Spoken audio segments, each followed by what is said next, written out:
অন্তর্বর্তী সরকারের ঘটনাবহুল ১০০ দিনে দ্রব্যমূল্যের ঊর্ধ্বগতি সহ আইনশৃঙ্খলার অবনতি নিয়ে ক্ষোভ জানিয়েছেন নানা শ্রেণী পেশার মানুষ। রাষ্ট্র সংস্কার, রাজনৈতিক টানাপোড়েন নিরসন সহ প্রত্যাশা পূরণের সরকারের সফলতা নিয়েও প্রশ্ন তুলেছেন তারা। মানজুমা নীলিমাকে সঙ্গে নিয়ে মনিরুল ইসলামের প্রতিবেদন, ছবি তুলেছেন রাজন হোসেন। ১০০তম দিন পার করেছে ডক্টর মোহাম্মদ ইউনূস নেতৃত্বাধীন অন্তর্বর্তীকালীন সরকার। স্বাদ আছে, সাধ্য সীমিত। এই সীমিত সাধ্যের মধ্যেই কতটুকু প্রত্যাশা পূরণ করতে পেরেছে অন্তর্বর্তীকালীন সরকার, সে প্রশ্নের উত্তর জানার চেষ্টা। একটি বিপ্লব, নতুন একটি ইতিহাস, এক বদলে যাওয়া বাংলাদেশ। ঘটেছে বিপ্লব, রক্তে রঞ্জিত হয়েছে অলিগলি রাজপথ। স্বৈরাচারী সরকারের পালিয়ে যাওয়ার খবরে কোটি বাঙালির জয়োল্লাসই বলে দেয় হৃদয়ের ক্ষত ভুলে কতটা উল্লসিত জনতা। রাজনৈতিক পট পরিবর্তনে রাষ্ট্রের দায়িত্ব নেয় অন্তর্বর্তী সরকার, যার নেতৃত্বে নোবেলজয়ী অর্থনীতিবিদ প্রফেসর মোহাম্মদ ইউনূস। ইতোমধ্যেই সরকারের উপদেষ্টা পরিষদ পুনর্গঠন হয়েছে ৩ বার। চলছে সংবিধান সংস্কারের প্রক্রিয়া। তবে অগ্রাধিকার ভিত্তিতে জনমুখী সিদ্ধান্ত বাস্তবায়নের দাবি জানান সাধারণ মানুষ। আমার মনে হয় এগুলো আমরা চাইনি। আমরা চেয়েছিলাম একটা সুষ্ঠু রাষ্ট্র, যেখানে পুরো নিম্ন স্তর, মধ্যস্তর, সকল স্তরের মানুষ খুব ভালোভাবে জীবনযাপন করবে, অ্যাটলিস্ট দুবেলা খেয়ে জীবনযাপন করতে পারবে। একাধিক উপদেষ্টা নিয়োগ ও দপ্তর বন্টনের পাশাপাশি আইন শৃঙ্খলা পরিস্থিতির চ্যালেঞ্জ, নানানমুখী আন্দোলন, প্রশাসনের নিয়োগ বিয়োগ ও পদায়ন এবং সুশাসন ও জবাবদিহির বিষয়ে সবাই একাট্টা। একটা সময় লাগে সবকিছু ঠিক হওয়ার জন্য।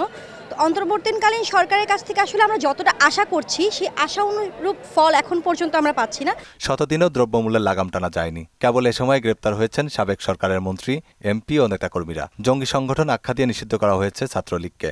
মাঝে তৎপরতার চেষ্টা করে আওয়ামী লীগ। তবে মব সহিংসতায় প্রাণ হারায় কয়েকজন। আর শুরুতে ছিল সংখ্যালঘুদের ওপর হামলার অভিযোগ। এরকম প্রত্যাশা ছিল না। আমরা ভালো কিছু আশা করছিলাম যে হয়তোবা দেখা যাচ্ছে যেরকম বর্তমান আইনের যে শাসনটা, এরকম হ্যাঁ আইনটা একটা গতিশীল আসছে। শিক্ষা খাতে সবচেয়ে ভালো একটা সংস্কার এবং পরিবর্তন আসুক এবং শিক্ষা খাতে বাজেট বরাদ্দ দেওয়া হোক এবং একজন শিক্ষার্থী যে বিষয়ে পড়াশোনা করবে সে যাতে লেখাপড়ার পরে সেই বিষয়ে একটা চাকরি বা একটা ব্যবসা তার কর্মসংস্থান হয়ে যায়। সরকারের শতদিন পূর্তিতে কম বেশি সবাই জানালেন দ্রব্যমূল্যের ঊর্ধ্বগতি এই মুহূর্তে প্রধান চ্যালেঞ্জ। সবচেয়ে বেশি ক্ষোভ শ্রমজীবী মানুষের। দাঁড়াইলাম বা যা কিছু করলাম, মালাপত্রের দাম তো কমবো, কোনো মাত্রা কমতেছে না। দ্রুত সম্ভব নির্বাচন দেয়, এটা উত্তম। তাহলে এবারে সরকার নিয়ন্ত্রণে আসলে যে কোনো একটা সরকার একটু গঠন হলে তারপরে কম ও বেশি হলে পরে বোঝা যেত। নিম্ন শ্রেণীর মানুষের এখন আমরা তো আর কিছু করতে পারতেছি না, কারণ আমরা এখন খেটে খাওয়া মানুষ, আমরা দিন আনি দিন খাই। এখন আমরা তো ভাই পারতেছি না। সব কিছু দাম বাড়তি, তেলের দামও বাড়তি, আরের দাম বাড়তি, সব কিছু দাম বাড়তি। এখন তো বাড়া হয় না, বাসায় খাওয়ার নাই, বাজার নাই, এই অবস্থায় চলতে আছে। দ্রব্যমূল্যের নিয়ন্ত্রণে আনার কথা ছিল, ওগুলা তো হয় নাই। শিক্ষার্থীরা বলছেন প্রত্যাশা পূরণে ব্যর্থ অন্তর্বর্তী সরকার। রাজনীতিমুক্ত ক্যাম্পাস করার কথা থাকলেও বাস্তবায়ন হয়নি। শিক্ষা খাতে বাজেট বৃদ্ধির পাশাপাশি নারী বান্ধব ক্যাম্পাস চেয়েছেন অনেকেই। এতটুকু চাইবো শিক্ষা প্রতিষ্ঠানে রাজনীতি না থাকাই শ্রেয়।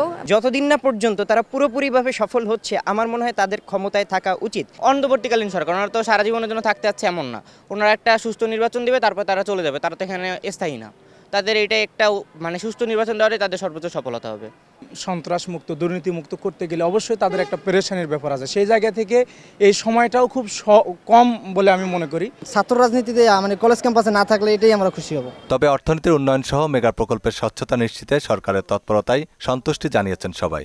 এখন মোটামুটি ভালো, এই সরকার ভালো, আমাদের ঠিক মতো পরিচালনা করেছে, রাস্তাঘাট ফ্রি আছে। মনিরুল ইসলাম, মোহনা সংবাদ, ঢাকা।